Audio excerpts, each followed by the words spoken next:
Olá, boa tarde a todo o público da TV 247. É uma alegria retomar as entrevistas com o economista Paulo Nogueira Batista Júnior. Paulo, bem-vindo mais uma vez aqui à TV 247. Tudo bem, Paulo? Obrigado, tudo bem, Léo? Paulo, sobre que você andou por Washington, me explica aí o que foi essa sua viagem, o que você esteve fazendo por lá recentemente? Foi uma viagem curta de uma semana a Washington, porque eu estou fazendo um projeto para uma ONG baseada em Londres sobre reforma do FMI, reforma do poder decisório do FMI. É uma questão antiga, na qual eu trabalhei muito quando estava lá em Washington como diretor do Brasil, e agora estou voltando a tratar disso no contexto desse projeto, porque há uma revisão geral de cotas prevista no FMI para o final desse ano. Agora é um assunto muito difícil, viu, Léo? Mais difícil hoje do que era na minha época. Para resumir em uma frase, qual é o problema? A principal razão para fazer a reforma de cotas é a China, que está subrepresentada. E a principal razão para não fazer a reforma de cotas é a China, porque os detentores do poder no FMI, Estados Unidos e outros, não querem que a China suba no mundo. Então, a situação é de impasse. É muito possível que essa discussão acabe se tornando uma discussão eminentemente geopolítica e menos técnica do que jamais foi. Mas por que a China não quereria? Só para entender. Não, a China quer. A China está muito subrepresentada no FMI. Ok. O problema é que os Estados Unidos e a Europa não querem a China crescendo em lugar nenhum. Uhum. Inclusive não no FMI, que é uma entidade central que eles controlam há muito tempo, né? E você acha que, por exemplo, o investimento da China no Banco dos BRICS, nesses novos instrumentos, tem a ver com essa subrepresentação também? Tem a ver, foi por isso que nós criamos o Banco dos BRICS lá atrás, né? Porque os BRICS estavam insatisfeitos com a falta de disposição dos países avançados de mudar o Banco Mundial e o Fundo Monetário para abrir espaço para nós. Aí nós resolvemos abrir uma outra linha de atuação, criando outras instituições e outros mecanismos de financiamento. O principal do lado dos BRICS foi esse que você mencionou, o novo Banco de Desenvolvimento, que agora está sendo presidido pela Dilma Rousseff. Paulo, você já tem uma primeira avaliação assim, quer dizer, do que vai ser a gestão da ex-presidente Dilma no Banco dos BRICS? A gente não sei se a gente chegou a falar depois da viagem do presidente Lula à China. Não sei se a gente falou antes ou logo depois. Acho que não falamos, mas Acho que não. É cedo para dizer o que ela pretende fazer, porque ela está tomando pé da situação. Ela chegou há pouco tempo, não é nem um mês. Hoje em dia a gente é muito imediatista, né? A gente quer resultado rápido, já fica perguntando o que a Dilma está fazendo, o que ela conseguiu. Não, tem que dar um tempo a ela, né? Agora, é inegável, Léo, que o Brasil colocou o banco lá em cima, em termos de prestígio. Mandou uma ex-presidente da República e o presidente Lula esteve lá na posse dela. É a primeira vez que um presidente da República dos BRICS visita o banco e é a primeira vez que uma ex-presidente se torna presidente do banco. Não acontecerá tão cedo, né? Certamente. Deixa eu aproveitar, já chegou uma pergunta pertinente aqui do Wilton. O Brasil e os outros países dos BRICS não deviam fazer um sistema de pagamentos virtuais paralelo ao SWIFT? Você acha viável, Paulo? Sim, é viável. Existe essa intenção. Desde o ano passado, na cúpula da China, a Rússia propôs e foi aceito que se criasse um mecanismo, um canal para estudar as possibilidades de atuar nessa direção que o Wilton menciona. Criar novos sistemas de pagamento, bypassar o dólar, criar uma unidade de conta baseada nas moedas dos BRICS. Até tem um nome interessante que os russos propuseram, viu, Léo? Que é R5, projeto R5, porque as 5 moedas dos BRICS começam com a letra R. Então a ideia é criar um mecanismo multilateral que possa nos dar mais segurança e menos custo do que esse sistema viciado que é centrado no dólar, né? É interessante, né? Porque é real, o rand, sul-africano, renminbi, né? Tudo com R, né? Rublo, Rublo e rúpia, né? e É uma rúpia. coisa que permite usar esse termo, projeto R5. Aí depois a questão é, R5 será uma cesta das 5 moedas, né? Com pesos desiguais, refletindo o tamanho das economias. Essa R5 poderá ter uma taxa de câmbio fixa, por exemplo, com direito especial de saque do FMI. Então começa a ter uma reflexão, sabe? Que eu conversei um pouquinho sobre isso em Washington com com meu ex-colega russo no FMI, e a ideia está avançando, está ganhando corpo, está chegando na mídia, você viu agora nas últimas semanas, né, como esse assunto veio à tona. Né? Isso tudo é obra de uma força que se chama Estados Unidos, que abusou de um privilégio, transformando o dólar numa arma política e até militar para sancionar países que não estão de acordo com a linha que os Estados Unidos querem seguir. É exatamente isso, quer dizer, quando o dólar passa a ser usado para sancionar outros países, né, isso acaba provocando naturalmente uma fuga do dólar. E aí, Paulo, o presidente Lula falou na China sobre desdolarização. Como é que você avalia essa fala sobre desdolarização? É uma fala importante que ecoa discussões que já estão em andamento nos BRICS e em outros lugares. O presidente é muito antenado, né? Ele percebeu que esse vento vem e que os BRICS são um canal importante para isso, porque os BRICS são economias grandes, sólidas, com reservas altas, né? E que têm motivos, principalmente a Rússia e a China, né? Têm motivos para se sentir inseguras com a maneira como os americanos administram o chamado Sistema Monetário Internacional, que é um sistema que, desde a Segunda Guerra Mundial, está centrado na moeda americana. Então, veja, Léo, qual é a situação? O sistema monetário mundial é centrado numa moeda nacional. Tudo bem se essa moeda nacional é usada de maneira razoavelmente equilibrada. Mas se ela passa a servir para fins políticos e de sanção, aí o sistema não funciona. O sistema começa a se mostrar cada vez mais nitidamente disfuncional. É isso que nós estamos vendo. Agora, tem uma questão, Paulo, assim, quer dizer, o dólar como unidade de valor, ele está muito presente na mente das pessoas, né?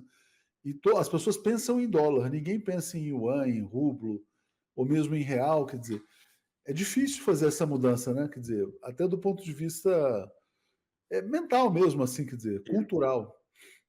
É que moeda é hábito, moeda é convenção. E para fins internacionais, depois que o ouro foi destronado, todo mundo passou, como você diz, a raciocinar em dólar. Não para fins domésticos, né? Que quando a gente pensa no Brasil, por exemplo, a gente pensa em real. Mas quando se pensa no exterior, a gente pensa em dólar, né? E esse poder enorme é um privilégio exorbitante, como dizia o De Gaulle e o Valéry Giscard d'Estaing, é um privilégio exorbitante que os americanos conquistaram e que eles mesmos estão jogando pela janela. Não foi à toa, então, que o imperialismo britânico, né, na verdade, também tentou transformar o idioma num padrão, né, no padrão internacional.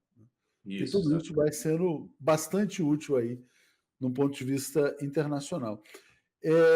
Paulo, olhando assim, quer dizer, o balanço da viagem, né, quer dizer, foram anunciados lá na China vários acordos, tal. Depois o Lula foi a Portugal, e muita coisa foi anunciada em Portugal. Não sei se você ouviu o discurso do presidente Lula hoje de manhã. Ele falou o seguinte: olha, o Brasil precisa voltar a ser grande, o Brasil vai voltar a ser grande, tem que pensar grande, não pode pensar pequeno, né?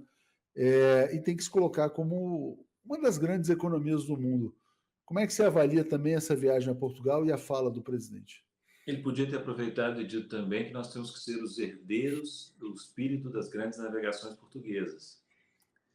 O Brasil é grande e o Brasil tem raízes importantes num país pequeno que foi um país de alcance mundial, né? Hoje Portugal não pode mais fazer o papel que fez, né? E o Brasil pode. O Lula tem toda a razão. Eu escrevi até um livro, né? O Brasil não cabe no quintal de ninguém, que ao mesmo tempo no título eu afirmava a grandeza do Brasil e chamava atenção novamente para a dificuldade que o brasileiro tem de perceber essa grandeza. Não foi por acaso, viu, Léo, que um brasileiro aqui inventou um termo novo, que foi nanomania, mania de ser pequeno, que, se não me engano, foi o Celso Amorim que criou essa palavra nova, né? E é uma palavra que reflete muito bem o estado de espírito do Brasil, contra o qual o Lula lutava já nos seus primeiros mandatos. E agora ele volta ainda tendo que lutar contra essa nanomania brasileira que está em contraste notável com o tamanho do Brasil, né? Você veja, por exemplo, outro dia eu estava olhando um mapa que botaram na internet. A distância entre o Acre e Pernambuco é maior do que a distância entre Pernambuco e a África. A distância entre o Oiapoque e Chuí é maior do que a distância, ligeiramente maior do que a distância entre o ponto mais alto do Brasil e o ponto mais ao sul do Canadá. Então você veja a extensão desse nosso país, né? E já é a hora desse nosso extenso país perceber a grande importância que ele pode ter se nós estivermos à altura do país, coisa que raramente acontece, infelizmente. Pois é, e aí falando nisso, como é que você viu a cobertura da imprensa, né? Porque, na verdade, o que ganhou destaque em Portugal foi a gravata comprada pela Janja. Você até ironizou no Twitter. Bem, o que dizer, o que a gente pode dizer, né? A mídia tradicional brasileira, a mídia corporativa, felizmente existe a mídia alternativa como a sua, é uma mídia que engloba, que incorpora o complexo de vira-lata na alma, de maneira difícil de tirar. Então veja o que eles fizeram. Eles ficaram tomando partido dos Estados Unidos antes que os americanos dissessem qualquer coisa. Eles ficaram reclamando: o tom da viagem está errado, o Brasil está se aproximando demais da China, está hostilizando o Ocidente, lembra? Aí passaram alguns dias, os Estados Unidos, que não dão bola para vira-lata, né? O que fizeram? Aumentaram a sua contribuição substancialmente ao Fundo Amazônia. Como é que ficaram os jornalistas brasileiros que estavam dizendo que o Brasil estava incomodando os Estados Unidos, que ia se dar mal? Nós vimos exatamente o contrário, os americanos aumentando a aposta, né? Mas então, Paulo, isso também não confirmaria que para ter uma boa relação com os Estados Unidos é preciso incomodar um pouquinho também? Assim sempre, né? Quem é muito passivo, quem está sempre atendendo os reclamos dos outros, nunca tem voz, nunca tem influência, né? Não precisa hostilizar nem os Estados Unidos, nem a China, nem ninguém, claro, mas tem que manter uma posição firme. Como disse o Lula muito bem, por que os Estados Unidos vão reclamar da minha visita à China? A China não reclamou, que eu saiba, da minha visita aos Estados Unidos, disse o Lula, né? Então é exatamente isso. O Lula agora, por exemplo, vai visitar a Ucrânia? Talvez, se houver um momento. Vai visitar a Rússia? Talvez. Se ele é um país, se ele é o líder de um país que pretende ficar acima dessas controvérsias, ele pode fazer isso. Mandou o Celso Amorim para a Rússia, agora o Celso Amorim vai à Ucrânia, ótimo. O Celso é um diplomata experimentado, que nós dois conhecemos muito bem, nosso amigo, né?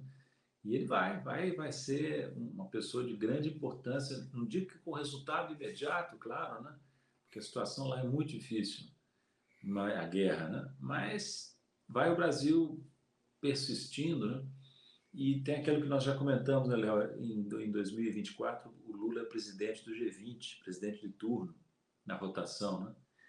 Então, o G20 pode facilmente se constituir no local onde as negociações de paz podem ocorrer, porque todas as peças, todos os países relevantes estão lá.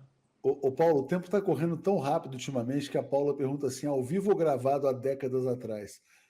Hoje é 24 de abril, 15 horas 13 minutos, mas se tivesse sido gravado, né, a gente está falando da China, né, o pessoal tem muita ansiedade, lógico que não seria décadas atrás. Estamos ao vivo aqui. Espero que esteja estagnando, a Paula esteja reclamando de uma estagnação da nossa discussão. É que certos temas estruturais não mudam tão rapidamente, né, Paulo? Não, não, mas exatamente, mas voltando então, quer dizer, olha só, hoje, olhando essa questão do viralatismo introjetado na alma dos brasileiros. Aí o Lula vai lá e relembra os brasileiros de que o país tem que ser um país grande, com vocação para o desenvolvimento, inclusive, a meu ver, Paulo, puxando todo esse bloco da lusofonia. A gente fala muito em BRICS, mas a gente fala pouco, né, da comunidade dos países de língua portuguesa. Como é que você acha que o Brasil poderia liderar um bloco com Portugal, Angola, Moçambique, Cabo Verde, enfim? Seria natural. Eu trabalhei também com esse tema quando estava no FMI, sabe? E trouxe para nosso grupo no FMI dois países da comunidade lusófona, Cabo Verde e Timor-Leste, com muita satisfação. Participei, inclusive, de algumas reuniões da comunidade de língua portuguesa. E aí é o seguinte: quando a gente pensa um grande país atuando no mundo, ele não pode se ligar apenas a um grupo, a um mecanismo único de cooperação. Por mais importantes que os BRICS sejam, o Brasil vai ter que atuar em múltiplas frentes, em vários tabuleiros, né? E um deles é esse. É a comunidade lusófona que olha para o Brasil, porque Portugal já não pode liderar, não tem tamanho, nem posição política adequada. Então, Portugal será um participante significativo, mas Angola, Moçambique, Cabo Verde, Timor-Leste, Moçambique, já falei, Guiné-Bissau, né? São Tomé e Príncipe, são todos países de língua portuguesa que certamente veem o Brasil com muita... Eu assisti, eu estava em Timor-Leste, quando houve alguns jogos da Copa de 2014. A vibração dos timorenses com as vitórias brasileiras era impressionante. Isso foi antes daquele 7-1, naquelas primeiras fases que o Brasil passando, né?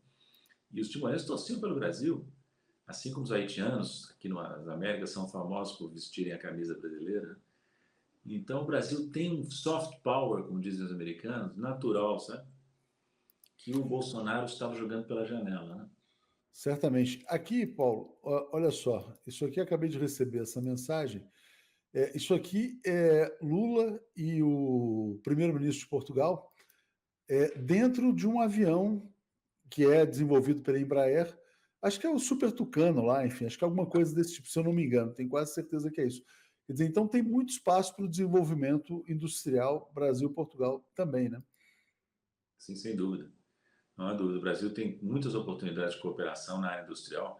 Aliás, eu espero que resulte daí da China uma compreensão dos chineses de que a relação econômica Brasil-China tem que ser diversificada para permitir uma maior participação da indústria brasileira nessa relação, né? Você acha que há essa consciência do lado de lá? Porque eles não podem olhar e simplesmente assim falar, olha, não, o Brasil já é amplamente superavitário, já está de bom tamanho. O Brasil tem um superávit com a China, se eu não me engano, na casa aí dos 30 bilhões, né? Para eles a situação é muito cômoda, né? Porque eles importam o que precisam e exportam as manufaturas. Reproduz uma relação centro-periferia que nós não queremos reproduzir. Agora, os chineses são flexíveis o suficiente para entender se o Brasil coloca na mesa, como deve ter colocado, essa preocupação, eles vão atender, eles vão levar isso em conta certamente. Paulo, você mencionou a viagem do Celso Amorim à Ucrânia, né?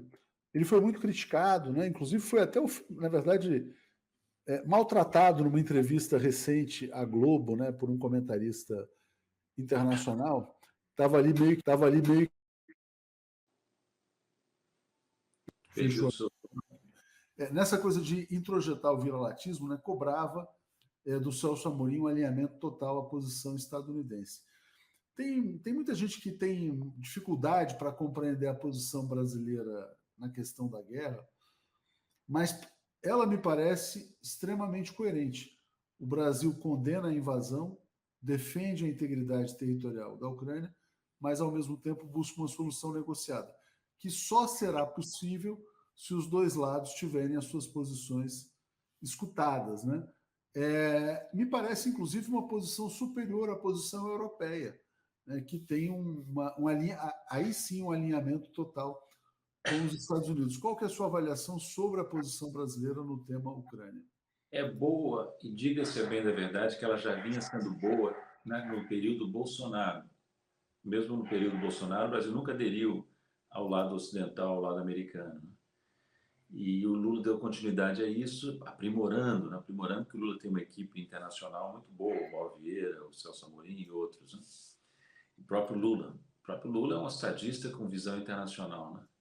Agora, o Léo, nós temos que manter esse discurso, não queremos invasão, somos contra a invasão, somos a favor da integridade territorial, mas do jeito que vai a guerra, infelizmente para a Ucrânia, não creio que a integridade territorial da Ucrânia acabe sendo respeitada no fim, porque a guerra está indo contra a Ucrânia, por mais que a Ucrânia tente negar, tudo indica que a Rússia está ganhando ponto por ponto. Então, não sei se será possível uma paz que não envolva, claro, a Crimeia, como o próprio Lula já disse, fica com a Rússia, mas as províncias russófonas que foram tão maltratadas pelo governo ucraniano e que agora foram ocupadas em larga medida pela Rússia, será que voltam? Difícil, viu? A integridade territorial ucrânia foi destruída pela inépcia das lideranças ucranianas, infelizmente para eles, né? Exatamente. Bom, e o Lula fala coisas que são. É aquela coisa que nem todo mundo pode falar, né? E nem todo mundo gostaria de ouvir. Quer dizer, o Lula fala com bastante senso de realismo em relação a esses pontos. Paulo, e aí muitas pessoas dizem o seguinte, quer dizer, o Brasil tem uma política externa ousada, né, que inclusive traz alguns riscos, né, na relação com os Estados Unidos, com o imperialismo, etc. e tal. E para sustentar essa política externa ambiciosa, audaciosa, independente, seria preciso ter uma política econômica que gerasse mais bem-estar. Tem sido apontado por alguns analistas uma contradição entre política externa soberanista e uma política econômica, eu não diria neoliberal, está longe de ser neoliberal, mas uma política de mais, vamos dizer assim, acomodação com o mercado. Não sei se você concorda com essa leitura. Concordo sim. Você tem uma contradição evidente, porque o Brasil, do jeito que vai a coisa, é um gigante de pé de barro. Porque não adianta querer ser grande na política externa e se apequenar na política econômica doméstica. Né? Eu compreendo as dificuldades do Lula na área doméstica, na área econômica, né? Porque as camadas dirigentes brasileiras são muito reacionárias. Não querem mexer em nada. Né? Não querem mexer em imposto, não querem pagar imposto, não querem redução de juros, não querem uma cooperação real com a Fazenda. A Fazenda está isolada. Né? Tão isolada ficou a Fazenda, num contexto em que Banco Central, MIDIC, Ministério da Indústria e Comércio e Planejamento estão no campo mais conservador, que a própria Fazenda fez um movimento conservador nos últimos meses. Né? E é isso que você está dizendo. Né? Você tem uma política econômica que, infelizmente, posso estar enganado, né? Pode ser que eu não esteja percebendo uma manobra inteligente do governo, mas parece que a política econômica não aponta para o crescimento e para a geração de empregos. E isso é grave, porque isso fragiliza todo o esquema de sustentação do governo, no meu modo de ver. Ainda que algumas coisas tenham sido anunciadas recentemente, né? Teve um anúncio desse acordo com a Shein lá para produzir local. Aliás, é interessante esse caso, né? Houve lá uma polêmica tributária sobre essa questão das encomendas internacionais, essas roupas que são fabricadas na China, e fez-se um anúncio de produção local aqui no Brasil, envolvendo inclusive a Coteminas. Aliás, eu não sei se você conhece o personagem, quem esteve com o Fernando Haddad para anunciar esse acordo da Shein é um cara chamado Marcelo Clauri, que é um dos caras mais conhecidos do mundo aí nesse mundo das startups. Ele era o cara daquele SoftBank, daquele Masayoshi Son, né? E hoje é o representante dos chineses também. Você acredita nesse tipo de transferência, de substituição de importações? Que é algo que é absolutamente viável de ser produzido no Brasil. Né? Estamos falando de roupa barata, enfim. É, em princípio, sim. Não conheço bem as circunstâncias aí do caso. Essa reviravolta foi surpreendente para todo mundo, né? Havia um problema que foi amplamente comentado, não preciso repetir. O Haddad tentou interferir, tentou reagir a esse problema, tributando importações abaixo do limite de $50, eu acho, né? E houve uma reação muito forte, a medida se mostrou muito impopular, o governo recuou e disse que vai fiscalizar melhor e anunciou esse acordo. Eu espero que esse acordo não seja apenas um face saving, sabe? Para o governo, para o Haddad, sabe? Uma tentativa de salvar a face diante de um recuo que foi meio desagradável, né? Porque deixou patente que o governo não sustentaria a posição que a Fazenda adotou. Mas olha só, estou botando aqui de fato. Esse é o cara que eu tinha mencionado, né? Esse Marcelo Claure. Tem muitos vídeos dele na internet, um cara muito importante aí nesse mundo da economia digital, né? E aí ele anuncia de fato a possibilidade de criar 100 mil empregos no Brasil. E, Paulo, aí é engraçado, né? Que olha só como é que são as coisas no Brasil, na elite ou nessa classe dominante apequenada e vira-latas, né? Aí as pessoas, a extrema-direita começa a criticar porque o acordo foi firmado entre a Shein e a Coteminas. E aí já estão dizendo, não, mas veja bem, como é que pode? A empresa do filho do ex-vice-presidente do Lula está se beneficiando da viagem do Lula à China. Quer dizer, é muita mediocridade também, né, Paulo? Quer dizer, as pessoas, em vez de celebrar o fato de uma empresa brasileira assumir um projeto que pode ser muito grande, né, muito positivo, enfim. Porque assim, as empresas brasileiras e o governo precisam reagir, né? Porque nós estamos numa situação de substituição de produção doméstica por importações feitas via internet. inclusive com contrabando, aproveitando uma janela legítima, que era esse limite de US$ 50, se não me engano, para fragmentar as compras e entrar sem tributação. Então, o governo podia ficar assistindo isso, tanto mais que depende só do governo, viu? Não é a legislação que tem que ir ao Congresso. Uma portaria resolve. Então, ou então fiscalização tributária mais aguda, né? Então, ou as duas coisas, idealmente, né? Então, é muito importante. Mas que coisa é essa? Não substituir produção doméstica por importações baratas chinesas? Não. Chega, né? Isso já aconteceu muito, já levou um retrocesso imenso na indústria brasileira, imenso nas últimas décadas, né? E agora chegou a hora de reindustrializar o país, né? Sabe o que me incomoda, Léo? Uma dissonância entre o discurso do governo e a prática. Então fala assim, reindustrialização, mas na prática não se resolvem problemas que estão ao alcance do governo. Critica-se o juro alto do Banco Central, mas o assunto fica só na retórica e não se enfrenta o problema com medidas concretas na área monetária. E vai por aí. É aquele negócio que eu já falei aqui para você. No tempo de Rosnar já passou, o presidente foi eleito, está governando, montou equipe. Ação em tudo que está ao alcance do governo. Eu sei que é difícil, o Congresso resiste, a sociedade desigual resiste, mas para que o Lula voltou? Ele disse na campanha, para fazer mais e melhor. Estamos aguardando esse mais e melhor. Não pode ser só na política externa. Paulo, você acha que o Brasil deveria trabalhar também com políticas de tarifas para reindustrializar o Brasil? Política tarifária mesmo? Sim, há limitações, porque nós temos compromissos na OMC, temos a tarifa única do Mercosul, mas eu creio que é possível, sim, há uma margem para fazer isso. E um instrumento, contrariamente ao que se dizia, né? Tarifa está superado. Não, tarifa é um instrumento, não é o único, mas é um instrumento que o Brasil pode sim usar e deve usar, especialmente em tempos de sobrevalorização cambial. Não é o caso agora, mas pode vir voltar a ser, né? Você falou já bastante sobre o arcabouço fiscal, né, em outras entrevistas, enfim. Mas agora que ele está ali apresentado, meio que o Arthur Lira abraçou esse projeto do arcabouço fiscal, o que chega até a ser um pouco preocupante, porque o Arthur Lira é um cara muito pró-mercado financeiro, né? Aliás, ele é umbilicalmente ligado ao mercado financeiro. Como é que você vê a tramitação desse arcabouço fiscal? Bem, o arcabouço, eu compreendo, a posição do Haddad é difícil, né?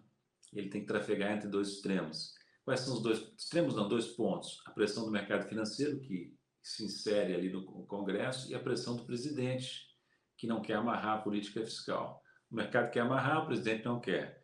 Então, o que fez o Haddad? Saiu com uma proposta cheia de travas para o gasto público, aí o presidente reclamou, ele abriu exceções, abriu válvulas de escape, digamos assim. Aí o mercado reclama, ele introduz novas travas. E ficou uma coisa complicada, difícil até de entender, sabe? Agora ainda vai tramitar, novas inovações brilhantes podem surgir no Congresso, e o final das contas, um arcabouço que podia ser simples, acaba virando um monstrengo de complexidade, né?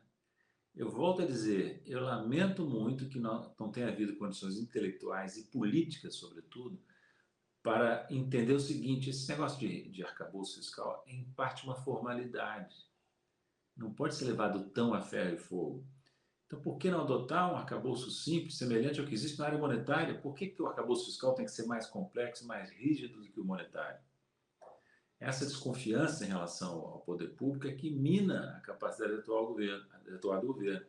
Então, por exemplo, déficit público zero, primário zero no ano que vem. É possível? Talvez seja. Mas possivelmente exige crescimento, Léo. Crescimento da economia para gerar mais receita. E se não houver crescimento? Será que o arcabouço permite que a política fiscal seja usada para estimular esse crescimento que é necessário para a própria recuperação das contas do governo? Veja você, né? E o Banco Central está muito saidinho, né?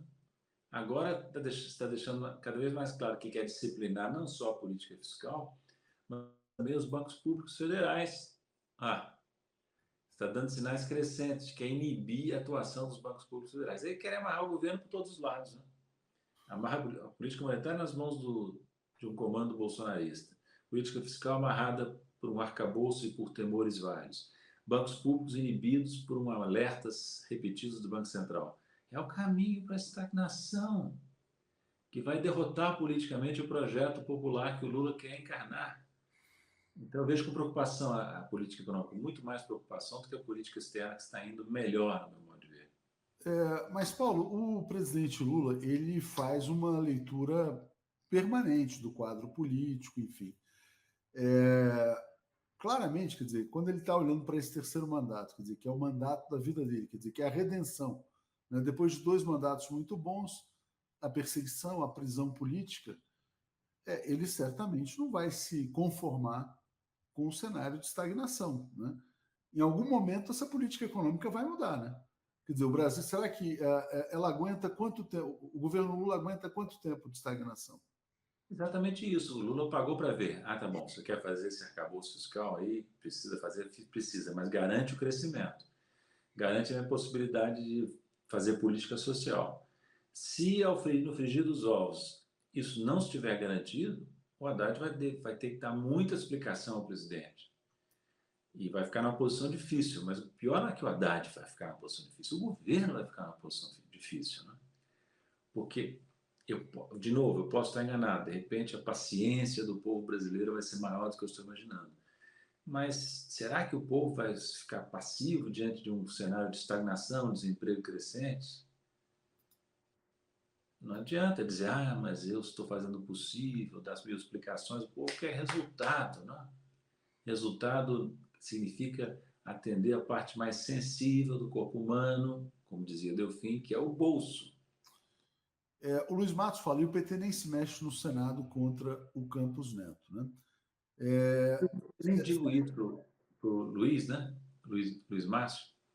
Eu nem digo isso, Luiz, porque pode ser que não existam condições, porque tem que ter 42 votos para propor a demissão do presidente. Mas por que o governo está demorando tanto a botar 2 nomes fortes na diretoria? Ele tem prerrogativa de fazê-lo dentro do atual quadro legal. Por que não Aliás, faz? é interessante, eu me lembro que da última vez que a gente falou, a gente falava do diretor de política monetária, era um cara pró-mercado, depois acabou não sendo indicado. Não foi indicado ninguém ainda para a diretoria, então? Pois é, os mandatos dos 2 anteriores terminaram em final de fevereiro, estamos em final de abril e nada foi feito. Ou seja, o governo não consegue comparecer, a Fazenda não consegue ir ao presidente com nomes convincentes que o presidente aceite. Deve ser isso, né? Deve ser isso que está acontecendo. Então, não pode, porque são pontos que estão ao alcance do governo, entende?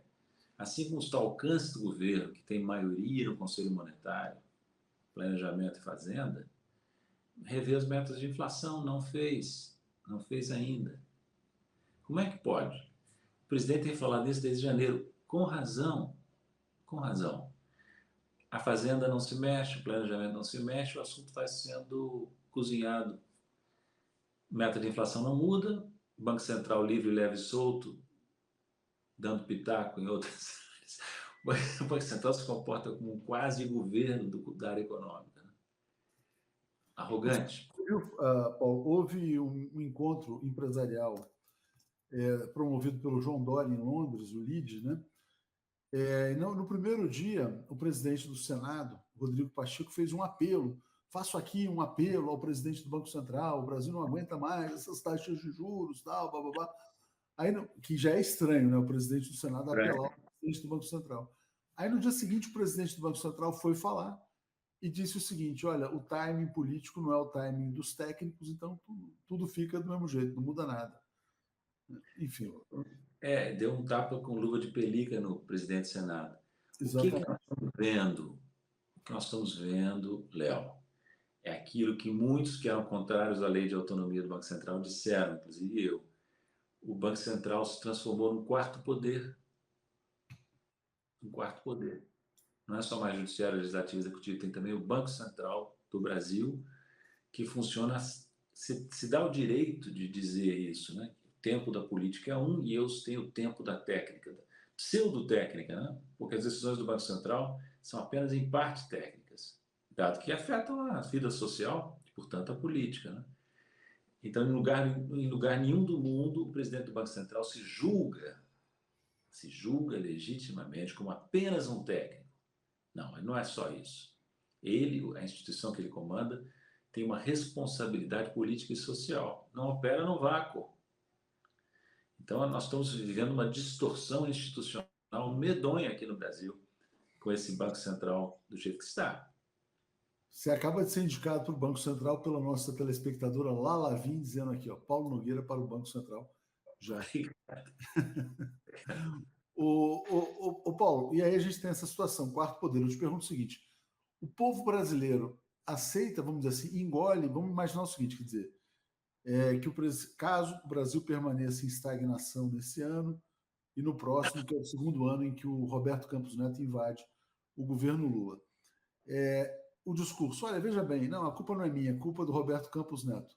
Porque aí você vai ter a disputa de narrativa, você vai ter a direita nas redes sociais, com seu sistema de comunicação, dizendo que o governo Lula fracassou, e o governo Lula dizendo que com o Roberto Campos Neto não dava para dar certo. Tem um nó político aí e da comunicação para ser resolvido, né? Sim, essa desculpa não vai colar. Afinal, o presidente é presidente, né? Então, não pode dizer assim, a culpa é do presidente do Banco Central que não controla, que faz o que bem entende e joga o meu governo nas cordas. Isso não vai colar como argumento, entende? E o Lula sabe disso, provavelmente, né? Ele está dando tempo ao tempo, mas está muito lento, viu? Muito lento. Muito lento. Todo o processo decisório na área econômica deixa a desejar. Léo, só uma coisa que eu queria dizer, não quero esquecer de dizer isso. Quem nos ouve deve ter noção de que economista tem uma limitadíssima capacidade de prever o futuro. Então, eu posso estar redondamente enganado, sabe? De repente, já está se preparando, com as medidas tomadas pelo governo na área econômica, na área social, uma recuperação que eu ainda não senti. Espero que eu esteja errado, porque isso daria ao governo fôlego para continuar crescendo, para continuar mudando o país, que é o que nós todos queremos, né? Francamente, com toda sinceridade, eu posso estar errado, espero estar errado. Mas se a gente olhar para os indicadores, né, Paulo? Vamos pegar lá, o IBC-BR, que é o indicador do Banco Central, mostra que o ano começou em retração, né? A economia brasileira começou parada.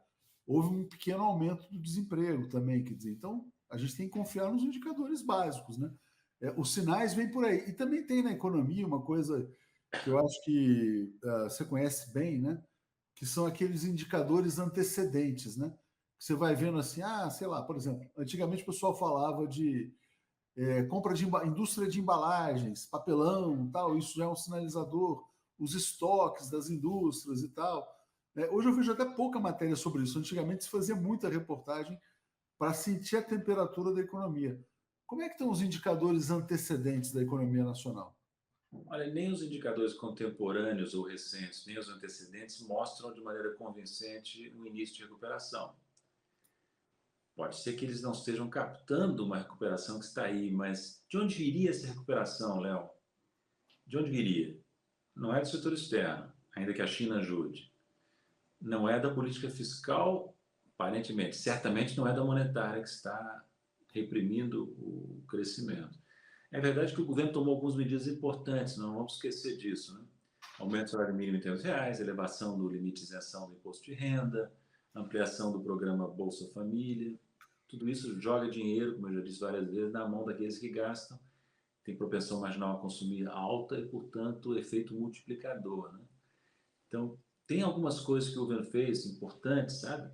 Em linha com as promessas de campanha, que vão ajudar. Vão ajudar. Agora, se essas medidas que eu acabei de mencionar e outras, Minha Casa Minha Vida, vão ser suficientes para contrarrestar o impacto depressivo, recessivo dos juros do Banco Central, é difícil dizer. É importante notar o seguinte, Léo, o Banco Central, sem nenhuma hipocrisia, diz nos seus comunicados, nas suas atas, claramente o seguinte: a desaceleração que está ocorrendo está dentro do que nós programamos. Eles estão desejando e planejando uma desaceleração para combater a inflação. E estão dizendo, exatamente, olha, aqui o nosso plano está indo conforme esperado, a economia está desacelerando. Então o Não, e a presidente inflação uma está coisa caindo e a quase para o banca está centro da outra. meta, né? Hein? A inflação está quase convergindo já para o centro da meta, se eu não estou enganado. tem mais chance de chegar perto do centro da meta, dado o sacrifício que o Banco Central está impondo à economia, né?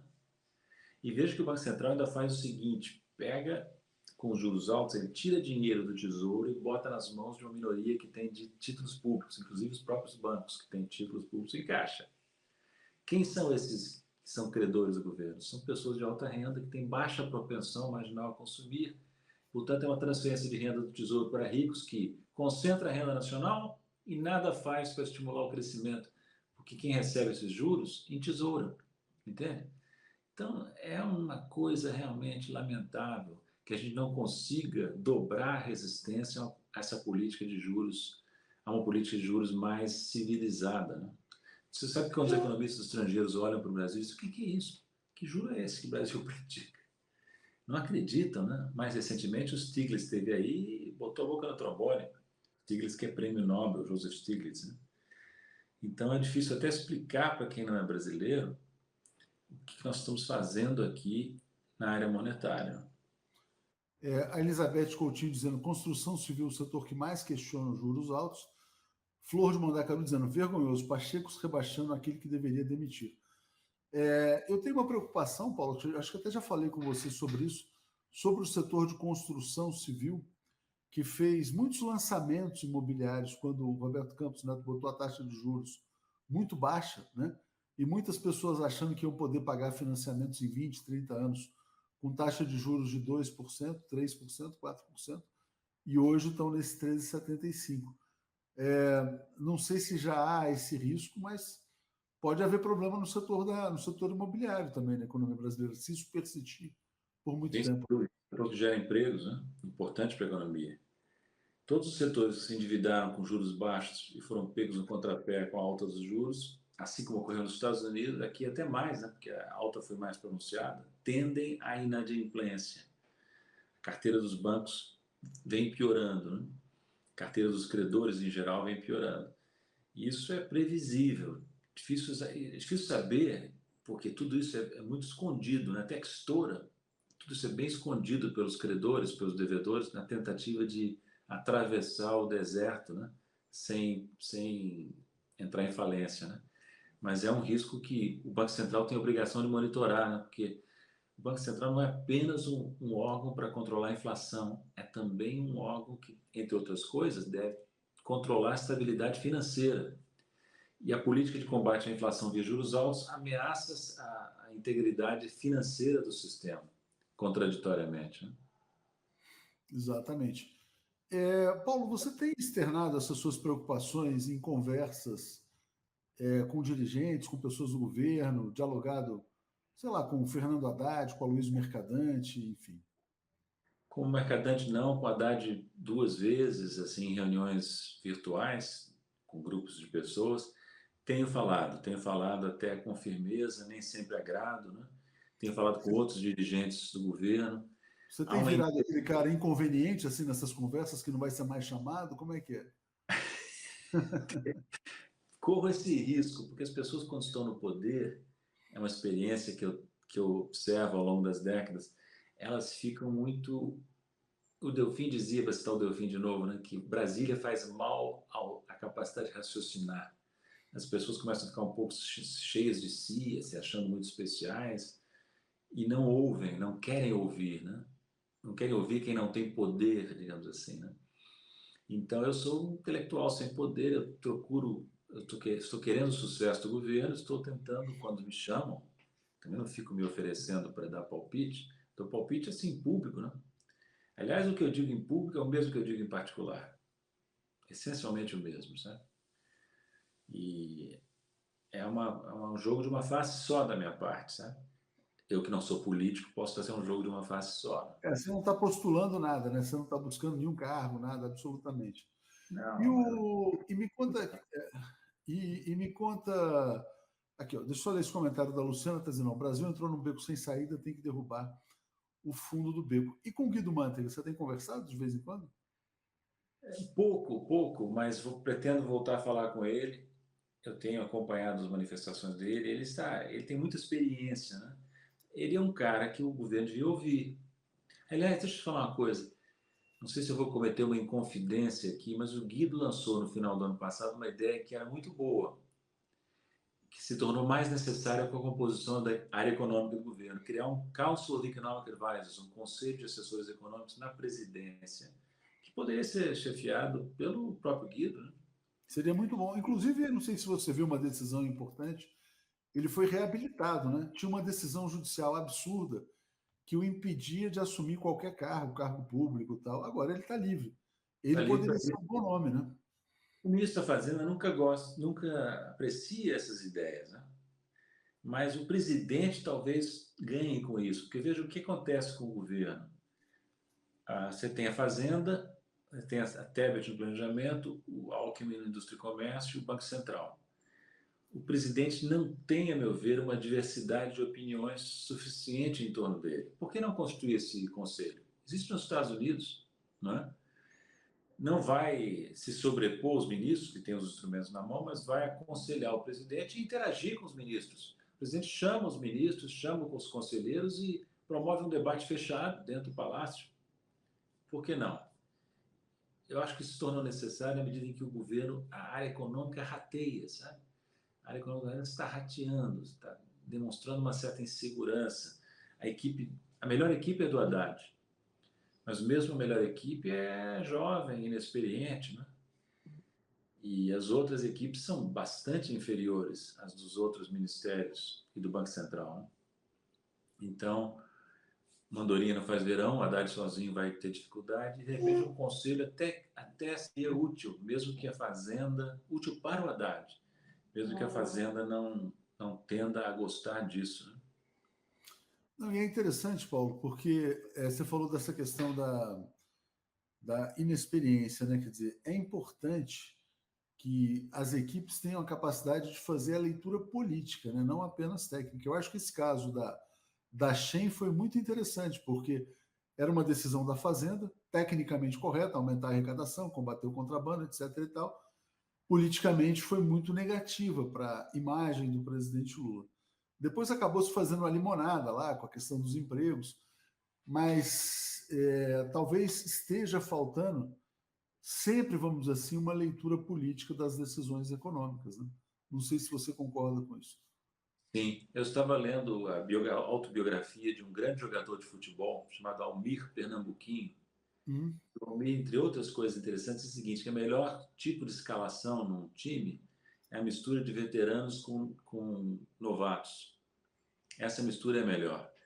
O governo não tem número suficiente de veteranos, tem número excessivo de novatos na área econômica.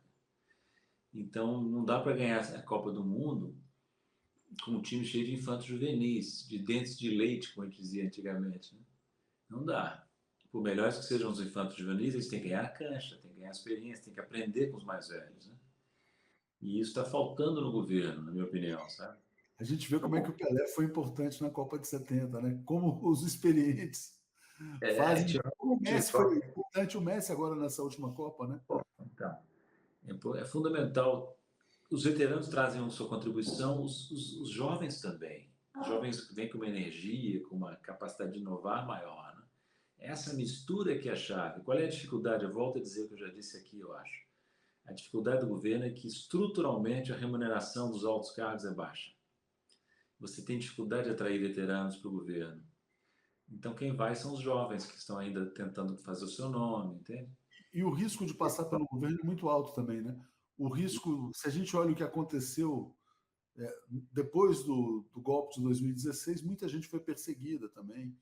Luciano Coutinho, Guido Mantega, tantos outros pagaram um preço pessoal altíssimo, né? Exatamente. Pelos riscos que assumem e ao tomar posições importantes no governo, né? Exatamente. Miriam está dizendo, Reinaldo Azevedo tem dito que Roberto Campos sabota o governo, tem toda a razão. Paulo, bom, a aposta do governo nesse momento, né, não é nem tanto a questão econômica, é fazer um enfrentamento político com a extrema-direita na CPI do 8 de janeiro. Pode ser bom para mobilizar, para a gente, inclusive para os meios de comunicação vai ser muito bom, vai ter assunto, não vai faltar coisas para discutir, nós vamos voltar àquele ambiente de disputa permanente, né? Por mais que possa animar as torcidas, também não resolve o problema econômico, né? Não sei como é que você vê essa questão do 8 de Não janeiro. resolve o problema econômico. O problema econômico é fruto de um outro embate. É o embate do governo Lula com a direita tradicional, né? Que encastelada na Faria Lima, nos meios de comunicação tradicionais. Esse outro embate, entretanto, é muito importante também, né? Porque a extrema-direita não está morta, nem no Brasil, nem no mundo, né? E seria interessante que esse embate trouxesse à tona claramente tudo o que aconteceu no dia 8 de janeiro, para mostrar para a sociedade brasileira, olha só o que estava governando o Brasil e queria continuar governando à força, né? Um bando, um bando de acelerados, né? De criminosos, entende? Então é muito importante que até o governo teve que ceder, né? Não queria CPI, mas entendeu que a CPI se tornou inevitável, pode ser importante. E pelo que eu percebi, não sei se eu estou certo, agora é a direita que está com medo da CPI, a extrema-direita, né? Porque pode Exatamente. ter ainda mais as pessoas que lá estiveram, né? Mas acontece um fenômeno interessante, Paulo, que é o seguinte: essa extrema-direita, mesmo sendo um bando de acelerados, né, como você mencionou, eles seduzem a classe dominante brasileira com a questão do neoliberalismo. Né? Outro dia eu estava vendo um post do Eduardo Bolsonaro em que ele dizia o seguinte: olha, os retrocessos do governo Lula derrubaram o marco do saneamento, fizeram isso, fizeram aquilo, não podemos permitir.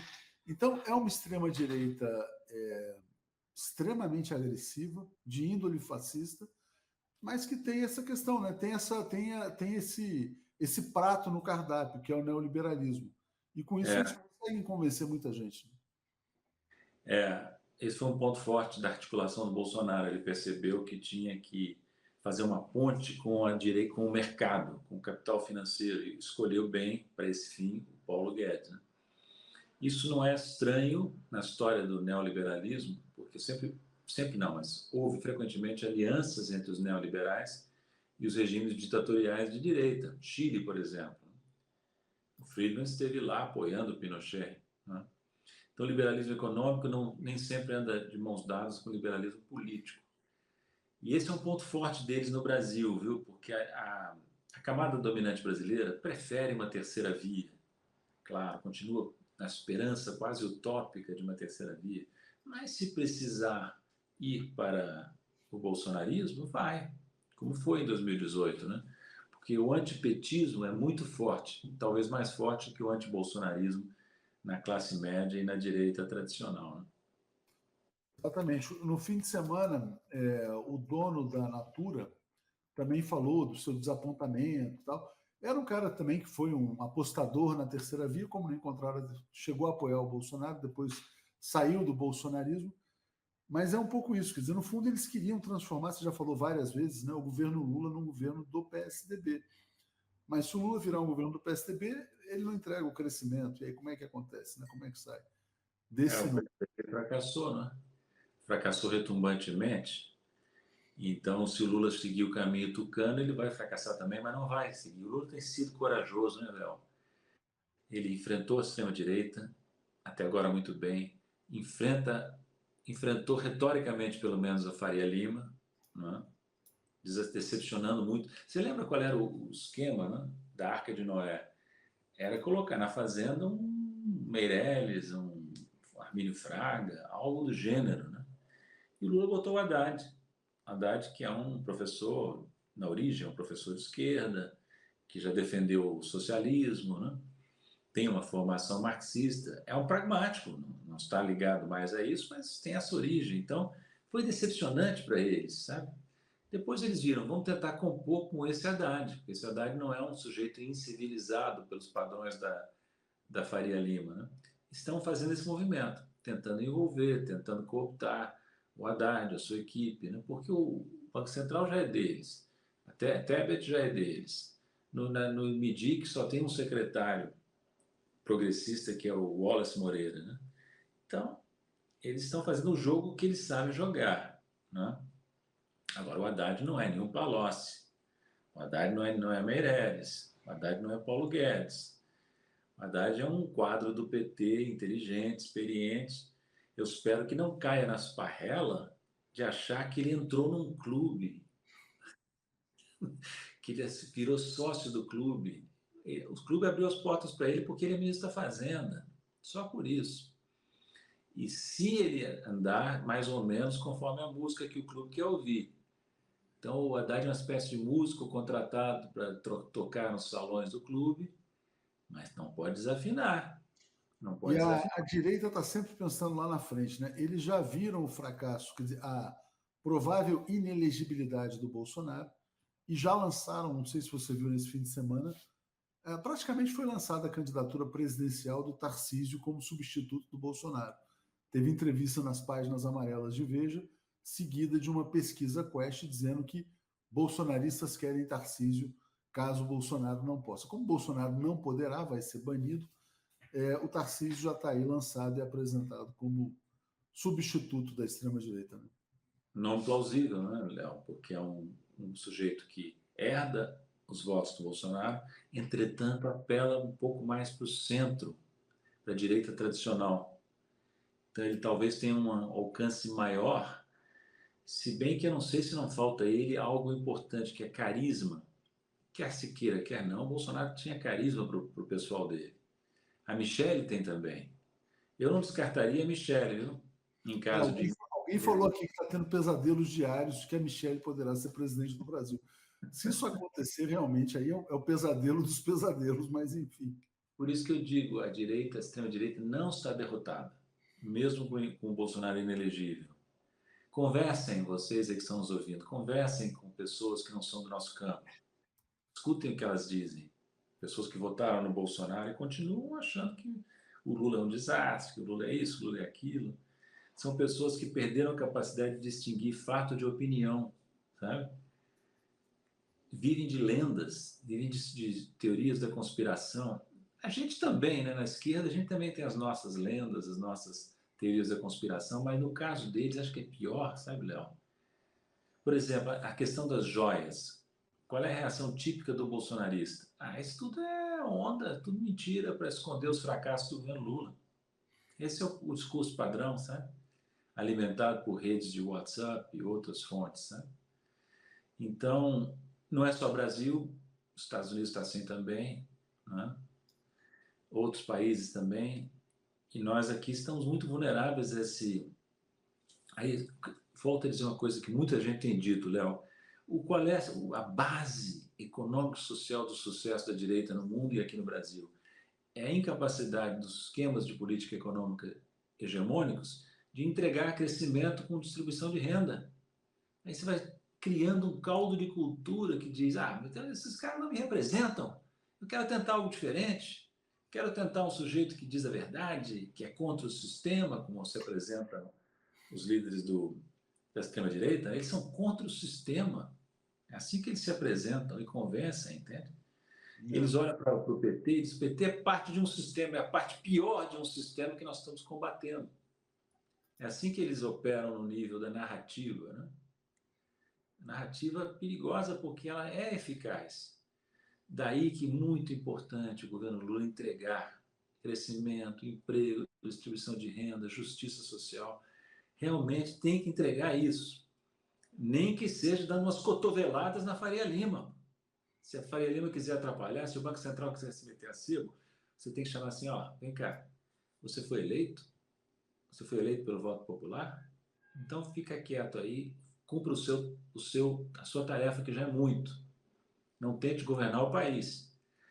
Eu sei que é fácil, estou aqui conversando com você tranquilamente, pedir cotoveladas, eu sei, cotoveladas nos poderosos, mas eu não estou vendo como sair dessa armadilha pedindo licença, para retomar uma frase famosa do Dilma Funaro, que eu gosto de citar, meu antigo chefe, né? Eu sei que confrontação pura e simples não é o caminho, já tenho certa idade, sei que isso não funciona. O Lula sabe melhor do que eu. Ele chegou 3 vezes à presidência, não foi com confrontação sistemática, né? Mas ele sabe também, a essa altura, né? Muito mais que o Haddad talvez saiba, porque o Haddad não sofreu a perseguição que o Lula sofreu, né? Quando o clube abre as portas para o Lula, vem cá, meu bem, entra aqui no nosso clube. O Lula sabe que esse clube não é dele, nunca será. Esse mesmo clube Exatamente. apunhalou pelas costas, não? Certamente. Paulo, Vamos vamos fechar cortar. então. vamos contar com o realismo do Lula, a experiência dele, para tentar escapar dessa armadilha. Né? É isso aí.